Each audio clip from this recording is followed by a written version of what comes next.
Hello friends. तो मेरा नाम है अंकुश चित्तौड़ और मैंने गेट 2020 में मेरी AIR आई है 56। तो आज ये मेरी यूट्यूब पे सबसे पहली वीडियो है और मैं आप सभी लोगों के साथ शेयर करने वाला हूँ अपनी जर्नी गेट की।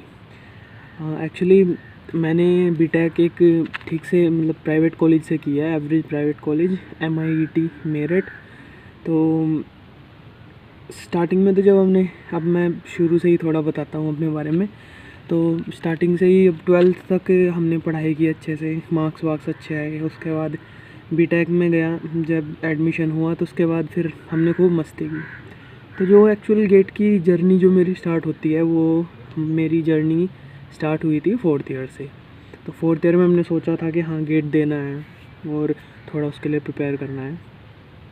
तो स्टार्टिंग में अब मैं ज़्यादा इधर उधर की बात नहीं करके, तो हम सीधा पॉइंट पे आते हैं।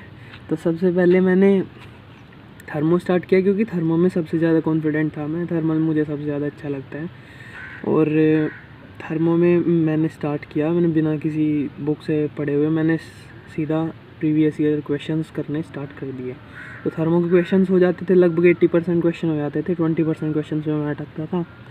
तो उन क्वेश्चंस को मैं या तो पीछे सॉल्यूशन में देख के उससे समझ जाता था, उससे वहाँ से कॉन्सेप्ट को समझ जाता था थोड़ा, जो मेरा कॉन्सेप्ट में लूप होल होता था। या फिर मैं उस पर्टिकुलर टॉपिक को मैं बुक से या फिर किसी वीडियो लेक्चर से देख लेता था। मेनली बुक से, मैंने ज़्यादातर स्टैंडर्ड बुक से ही पढ़ा है। और तो जब थर्मो ख़त्म हुआ उसके बाद मैंने सोचा कि अब सोम शुरू करते हैं। अब जैसे ही सोम स्टार्ट किया तो होता क्या है कि अब सोम मेरा कोई ज़्यादा अच्छा नहीं था, क्योंकि जब हमें सोम पढ़ाया गया था तो उस टाइम पे मैंने मोस्टली क्लासेस बंक ही की थी। तो अब सोम की जब मैंने स्टार्ट किए क्वेश्चंस करने, तो सोम के क्वेश्चंस नहीं हुए मेरे से।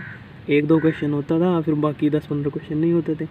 तो इससे मैं काफ़ी फ्रस्ट्रेट हुआ। तो फिर मैंने सोचा कि चलो पहले सोम को पढ़ा जाए।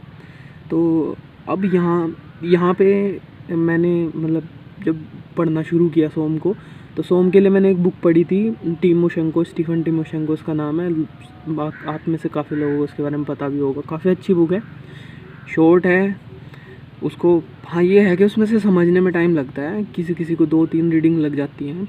बट मैं तो यही सजेस्ट करूँगा कि आप उसको, जैसे आपने कोई एक टॉपिक पढ़ा, उस टॉपिक को पढ़ने के बाद आप रुक जाइए और आगे मत बढ़िए। पहले ये अपने माइंड में थोड़ा ये जज करके देखिए कि आपने उस टॉपिक में से कितना आप ग्रास्प कर चुके हो, और उस टॉपिक से रिलेटेड क्वेश्चंस करने की कोशिश करो। ना हो तो आप दोबारा एक रीडिंग और दे सकते हो उसको। और अगर आपको बुक रीडिंग पसंद नहीं है तो मैं सजेस्ट करूँगा आप वीडियो लेक्चर्स देख लें किसी के भी।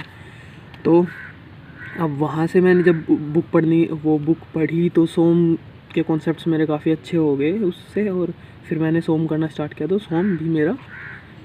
सोम के क्वेश्चंस भी हो गए आराम से। अब यहाँ मैंने जो मैं मानता हूँ कि मैं अब आपको धीरे धीरे अपनी, जो मैं मानता हूँ मुझे मिस्टेक्स लगी और जो मैंने अब की बार सुधारी और मेरी रैंक इम्प्रूव हुई है, तो वो ये है कि यहाँ मेरी पहली मिस्टेक स्टार्ट हुई। अब मैंने सारे सब्जेक्ट के साथ ऐसा ही करना शुरू कर दिया। मैंने उसके बाद फिर प्रोडक्शन उठाया। अब प्रोडक्शन आपको पता है कितना बड़ा सब्जेक्ट है। अब प्रोडक्शन उठाया और उसे पढ़ने लग गए। ऐसे ही पढ़ने लग गए, ये भी नहीं सोचा कि कौन सा टॉपिक पढ़ना चाहिए कौन सा नहीं पढ़ना चाहिए, जो कि आपको क्लियर आइडेंटिफिकेशन मिलेगा ओनली गेट के प्रीवियस ईयर करने से। क्योंकि गेट के प्रीवियस ईयर करोगे तभी आपको पता लगेगा कि कौन से क्वेश्चंस करने हैं और कौन से नहीं। तो अब उसके बाद हुआ क्या, अब जब हमने गेट के क्वेश्चंस फिर मैंने करने छोड़ दिए और मैंने प्रोडक्शन पढ़ना शुरू किया। अब हुआ क्या, मेरे 2 महीने प्रोडक्शन पढ़ने में निकल गए। फिर हमने उठा लिया एप्टीट्यूड, अरुण शर्मा उठा ली। मैंने, नहीं यार 15 नंबर का एप्टीट्यूड, रीजनिंग और इंग्लिश भी आती है, वो भी तो करना है ना। तो फिर दूसरी गलती है, तो एप्टीट्यूड पढ़ना जब स्टार्ट किया तो उसके बाद अब 1 महीना उसमें निकल गया। तो हुआ ये कि नवंबर तक मैं मुश्किल से 2-3 सब्जेक्ट पढ़ पाया। क्वेश्चंस तो करना दूर, खाली उन सब्जेक्ट की रीडिंग की। तो अब नवंबर स्टार्ट हो गया। नवंबर के पहले भी मैं बैठ के सोच रहा हूँ यार ये क्या कर लिया मैंने, अभी तक 2 ही सब्जेक्ट हुए हैं। तो फिर वहाँ पे मैंने ये स्ट्रेटेजी बनाई थी, जो भी मैं एक शॉर्ट टर्म स्ट्रेटेजी आपको बताने जा रहा हूँ, कि जिसको अगर मैं अभी थोड़ा इसको हम डिटेल में बाद में डिस्कस करेंगे, जो मैं नेक्स्ट वीडियो लेके आऊँगा गेट की स्ट्रेटेजी के लिए।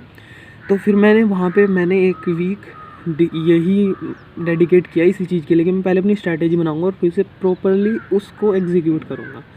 तो मैंने क्या किया, मैंने फिर बैठ के पर सब्जेक्ट वेटेज बनाई, फिर अपना टारगेट सेट किया। उस साल मेरा टारगेट था कि हाँ 60 अराउंड आ जाएँ, क्योंकि अभी 3 महीने में ज़्यादा तो मतलब मैं पहाड़ तो तोड़ने वाला था नहीं। तो मैंने सोचा कि अभी बार 60-65 नंबर आ जाए, अपना कॉन्फिडेंस बन जाएगा गेट के लिए, फिर हम नेक्स्ट अटैम्प्ट में अच्छे से और ज़्यादा अच्छे से ट्राई करेंगे इसी स्ट्रैटेजी के साथ। तो फिर मैंने वेटेज के हिसाब से सब्जेक्ट्स चूज़ किए कि मुझे कौन कौन से मेरे सब्जेक्ट अच्छे हैं और मुझे वो ही करने हैं बस। मुझे ऐसे सब्जेक्ट को टच नहीं करना जिसमें मैं वीक हूँ अभी, क्योंकि मेरे पास इतना टाइम नहीं है। फिर मैंने पढ़ना स्टार्ट किया और मैंने वेटेज के हिसाब से डिवाइड किया। फिर मैंने क्या किया कि मैं पहले प्रीवियस ईयर क्वेश्चंस करता था गेट के, फिर उनमें से जो नहीं होता तो मैं टिक कर लेता था। टिक करने के बाद जब एक पूरा टॉपिक कंप्लीट हुआ, फिर उन क्वेश्चंस के सॉल्यूशन देखता था। अब सॉल्यूशन में फिर मुझे सॉल्यूशन में 2 आइडिया मिलते थे। एक तो ये कि क्वेश्चन करना कैसे है, और दूसरा कि अगर कि ये कॉन्सेप्ट मुझे आता है या नहीं, और अगर आता है तो उसमें लूप होल का है। फिर अगर उसमें लूप होल जो है वो अगर सॉल्यूशन से देख के समझ नहीं आया अच्छे से, और उस जैसे और क्वेश्चंस नहीं हुए दोबारा मेरे से बिना सॉल्यूशन देखे, तो फिर मैं बुक उठाता था। फिर मैं बुक उठा के उस कॉन्सेप्ट को बहुत अच्छे से पढ़ लेता था। ठीक है, फिर उसके बाद अब हमने ऐसे पढ़ाई की, नवंबर, दिसंबर, जनवरी। मेडिजी की टेस्ट सीरीज ले ली थी उस टाइम पे, मुश्किल से 4 टेस्ट दिए होंगे, 4 या 5, मैक्सिमम मार्क्स आए थे 43। तो जहाँ तक फिर थोड़ा सा होप था कि चलो क्वालिफाई तो कर ही लूँगा अब की बार, बट फिर भी कॉन्फिडेंस डाउन किए बिना मैं गया, एग्ज़ाम दिया अच्छे से, और रिज़ल्ट आता है तो 60 मार्क्स, वही 60 का टारगेट था, 60 मार्क्स आ गया। तो भैया हम फुल है नहीं, मतलब मैं खुश कि हाँ चलो अच्छा है यार, कॉन्फिडेंस बूस्ट हो गया। फिर उसके बाद इधर उधर ट्राई किया मैं, यार 60 नंबर पे कुछ मिल जाया करूँ, क्योंकि मैं ओबीसी से हूँ। IIT एमटेक करने का कोई सीन था नहीं, तो इसलिए एमटेक तो मैंने भरा नहीं। फिर तो धीरे धीरे टाइम ऐसे ही निकल गया। 1-2 PSU के पेपर भी दिए मैंने, बट नॉन टेक्निकल वीक होने की वजह से मैं वहाँ पे भी कुछ नहीं कर पाया।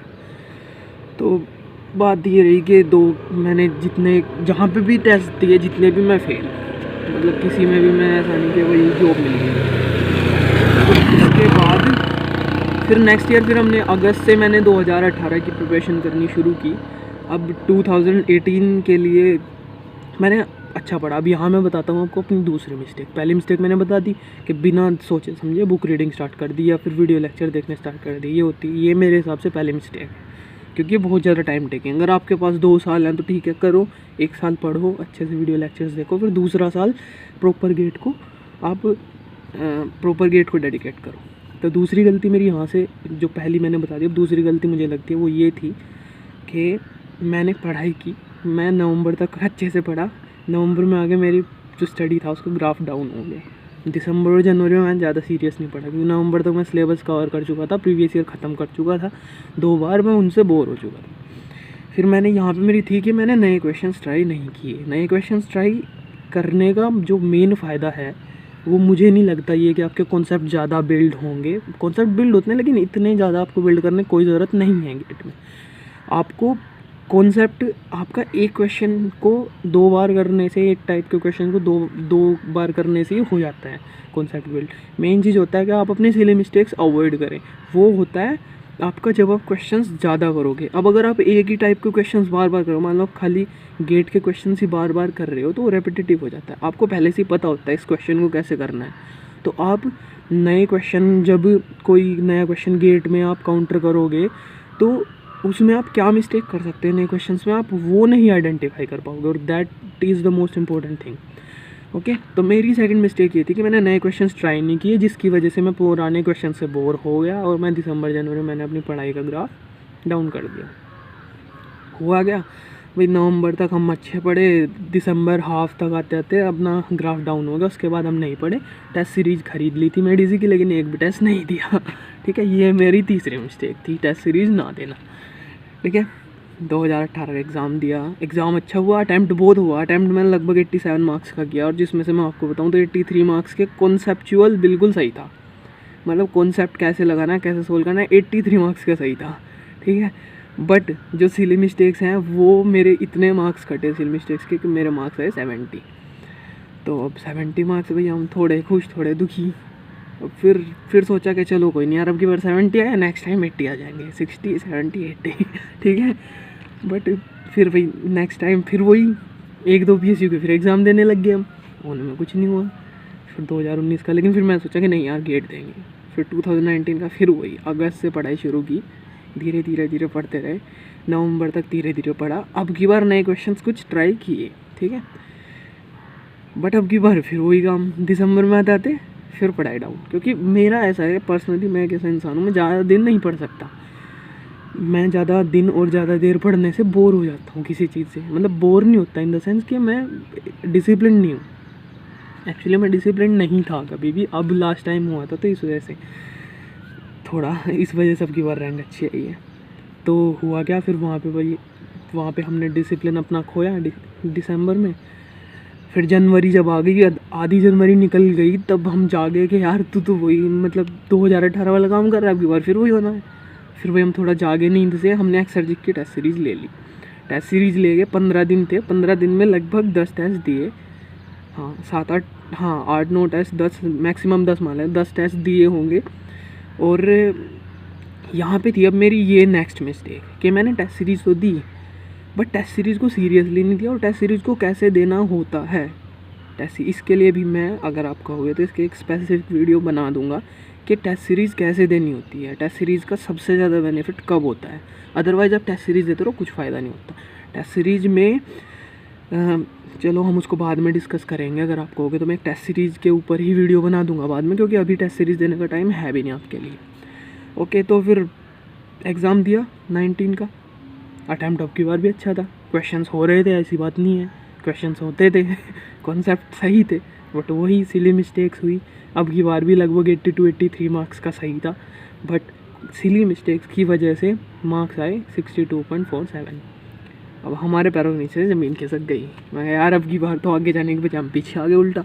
सब यही कहने लग गए, टीचर्स को जिनने भी रिज़ल्ट पूछा, सब ने पूछा कि ये क्या हो रहा है तुम्हारे साथ, तुम तो और पीछे आ गए। और लगता कि अब गेट 3 अटैम्प्ट हो चुके हैं, 3 बहुत होते हैं, तीसरा अटैम्प्ट सबसे ज़्यादा इंपॉर्टेंट होता है, इसके बाद तो तुम अब नहीं कर पाओगे। क्योंकि मोस्टली लोग 3rd अटैम्प्ट के बाद अपना हथियार डाल देते हैं, लेकिन हम हार मानने वाले नहीं थे, हमने सोच रखा था।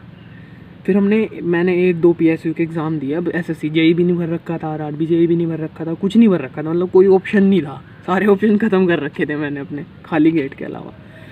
तो फिर सोचा कि चलो अब क्या किया जाए। तो और लोगों के कहने पे BHEL का फॉर्म निकला था, वो भर दिया। मैं कहा चलो यार BHEL भी अच्छी है, बट फिर वही नॉन टेक्निकल मेरा ज़्यादा स्ट्रॉन्ग नहीं था, और ना मेरा इंटरेस्ट है नॉन टेक्निकल में, उसकी वजह से मैं वहाँ पे भी रहा। फिर दिमाग ख़राब हो गया, जैसे सबके दिमाग में थॉट्स आते हैं मेरे भी दिमाग में आए, तो दिमाग ख़राब हो गया। तो फिर मैंने बैंक का एग्ज़ाम भर दिया स्टेट बैंक का, SBI का एग्ज़ाम दिया, उसमें 62 के आसपास मार्क्स आए, वहाँ पे भी मैं रह गया। FCAT के एग्ज़ाम दिया, एग्ज़ाम क्वालिफाई हो गया, क्योंकि आसान ही होता है वो, तो मुझे पता ही था हो जाएगा। बट फिर मैं SSB देने गया, वहाँ से मैं फाइनल कॉन्फ्रेंस आउट हो गया, आ गया। अब इन सब में टाइम धीरे धीरे गेट के मैंने 2 सब्जेक्ट किए। अब की बार मैंने पोस्टल में DG का पोस्टल मंगा लिया था कि यार अब की बार ढंग से पढ़ेंगे, अब की बार क्वेश्चंस करने हैं, ठीक है। तो पोस्टल से मैंने सिर्फ 2 सब्जेक्ट ख़त्म किए, FM और HMT बस। तो ये बात है लगभग 20 नवंबर के आसपास की। मैं 17-18 नवंबर को मैं आया, अपना SSB कॉन्फ्रेंस आउट हो के आ गया वापस, और बैठ के फिर अपना ऐसे ही लापरवाही, तब तक मेरे 2 सब्जेक्ट ख़त्म हुए थे। फिर मैं बैठ के मतलब सोचा, अचानक से एकदम एक दिन आया कि यार कर क्या रहा हूँ मैं, मतलब 3 अटैम्प्ट हो चुके हैं, और अब मेरे पास सिर्फ 2 महीने रह चुके हैं, नवंबर भी पूरा जा चुका, और अब की बार तो गए, अब की बार फिर गेट गया। लेकिन फिर खुद से मतलब मोटिवेशन अपना बनाया, कुछ 1-2 दोस्तों से बात की, मेरा रूममेट था उसने भी मुझे मतलब मोटिवेट किया, यही कि अभी टाइम नहीं गया, अब तेरे पास कॉन्सेप्ट्स हैं, तेरे पास नॉलेज है, बस तुझे अब स्ट्रैटेजी के साथ प्लान करना है, टेस्ट सीरीज़ देनी है अब की बार जैसे देनी होती है। 2 महीने थे मेरे पास, दिन रात बैठ के, सुबह से बैठ के लगभग 10 घंटे बैठ के मैंने, और 1 महीने में मैंने बाकी सारा सिलेबस ख़त्म कर लिया जैसे करके भी। मतलब मैं अपनी ज़िंदगी में कभी इतना नहीं पढ़ा था ये मेरा फर्स्ट मतलब मेन अच्छा पॉइंट था, जो मैं मानता हूँ कि मैं डिसिप्लिन हो गया इन लास्ट के 2 मंथ्स में, और ये ही डिसिप्लिन मेरी ये रैंक लेके आया है। तो फिर पढ़े, टेस्ट सीरीज़ दी अच्छे से। मैं बताऊँ मेडिजी की टेस्ट सीरीज़ ले रखी थी और एस की टेस्ट सीरीज़ भी ले रखी थी। तो इन दोनों मतलब हम दोनों ले रखी थी, मैंने और मेरे रूममेट ने। तो हम दोनों ने आपस में एक्सचेंज कर करके मेडिजी के कुछ टेस्ट दिए और एस अकेडमी के कुछ टेस्ट दिए, 1-2 एक्सर्जिक का टेस्ट दिया, ठीक है। तो फिर मैं मतलब टोटल 20-25 टेस्ट दिए होंगे, प्रीवियस ईयर पेपर्स भी किए, तो ये सारी चीज़ की। तो फिर फाइनली गेट का एग्ज़ाम हुआ। आईआईटी दिल्ली ने भैया ऐसी मार दी सबकी, आईआईटी दिल्ली ने हिला दिया सबको, क्योंकि यार एग्ज़ाम ये सब नया था। मैं रूम पे आके मतलब यार मैं फिर दुखी, मैं कह रहा अब की बार तो 78-77 के आसपास मार्क्स आएंगे, इतने पे कहाँ रैंक बनने वाली है। बट फिर धीरे धीरे पता चला कि भाई एग्ज़ाम का लेवल टफ था, तो थोड़ा नॉर्मल से हुए। फिर फाइनली जब मेडिजी के गेट पे रैंक प्रिडिक्टर पे मैंने जब देखा तो अप्रोक्सीमेट 125-126 के आसपास मेरी रैंक शो हो रही थी continuously, out of nearly 50,000 students. बाद में तो 55 भी हो गए थे। तो मुझे लगा कि हाँ ठीक है यार, 150 के आसपास तो रैंक आ ही जाएगी। तो हुआ क्या, फिर 13 मार्च को फाइनल आंसर किया ही। अब मैं अपने घर आ चुका था, हमारे घर मतलब यहाँ पे नेटवर्क को थोड़ा इशू है, तो मुझे पता ही नहीं था, नेट मैंने चलाया नहीं। और तो होता क्या है कि रात को मेरा रूममेट मुझे स्क्रीनशॉट सेंड करता है मेरे रिज़ल्ट का, और मुझे नहीं पता, मुझे तो ये था कि 16 को रिजल्ट आने वाला, 15 को आ जाएगा हर साल की तरह। हमें क्या पता था 3 दिन पहले दे देगी, आईआईटी दिल्ली सबसे एडवांस चल रही है। तो सुबह उठ के मैं इंटरनेट खोला तो मैसेज मेरे पास, मैंने देखा रूममेट का मैसेज आया हुआ। जब मैंने स्क्रीनशॉट खोल के देखा तो यार मतलब मैं एक टाइम के लिए शौक हो गया कि AIR 56 मैंने सोचा भी नहीं था। तो मतलब बहुत ही हाई मोमेंट था वो, मतलब मैं तो खुशी से कूद गया। घर वालों को बताया गया ऐसे, घर वाले भी पूरे खुश। और मतलब इतना मतलब शौक था मैं थोड़ा, क्योंकि यार मेरी रैंक आई थी जो 2017 में, वो थी 5654, मतलब अप्रोक्सीमेटली 5600, और अब रैंक आई है 56। तो 5600 से लगभग और 56 तक रैंक का ये सफ़र तो थोड़ा यकीन सा नहीं हुआ। फिर अपने आप चेक किया नेट पे, तो अच्छा लगता है। तो बस अगर ये सारी जर्नी शेयर करने का आपके साथ थोड़ा यही मोटिव था कि मोटिवेशन मिले आप लोगों को भी, क्योंकि मैंने 4th अटैम्प्ट तक नहीं छोड़ा अपना कॉन्फिडेंस, अपना मोटिवेशन नहीं छोड़ा। थोड़ा बहुत इधर उधर भटका मैं, लेकिन मैं फिर भी फोकस रहा गेट पे। तो अब अगर मैं कर सकता हूँ बिना किसी कोचिंग के, और इतने फेलियर, इतनी मिस्टेक्स होने के बावजूद कर सकता हूँ, तो आप भी कर सकते हो। तो हिम्मत मत हारिए और लगे रहिए, मैं आपके साथ हूँ। आप अगर अब नेक्स्ट अगर आप वीडियो कहोगे तो मैं अपनी गेट की स्ट्रेटेजी के ऊपर बनाऊँगा, और मैं नहीं चाहता जो मिस्टेक्स मैंने किया वो आप भी करें, ठीक है। मैं चाहता हूँ कि आप वो मिस्टेक्स ना करें। तो मेरा पर्सनल एक्सपीरियंस है, अगर आपको लगता है कि आपको फॉलो करना चाहिए तो आप कीजिए डेफिनेटली। मैं तो आपको गारंटी देता हूँ कि आपको इससे हेल्प मिलेगी ही, ज़रूर मिलेगी, मुझे मिली है, ठीक है। जो मैंने गलतियाँ की है, जो मैंने सीखा है अपने 3 साल के एक्सपीरियंस से, तो आपको मैं वो दे सकूँ, एक्सपीरियंस हेल्प कर सकूँ, ठीक है। सो बी फोकस्ड और लगे रहिए गेट में, ठीक है। हार नहीं माननी है, हारना नहीं है Geeta. Okay, bye friend. Damn, I wanna see the sunshine. It's getting to my head. One look in the mirror, don't like what I find. I know that somewhere in there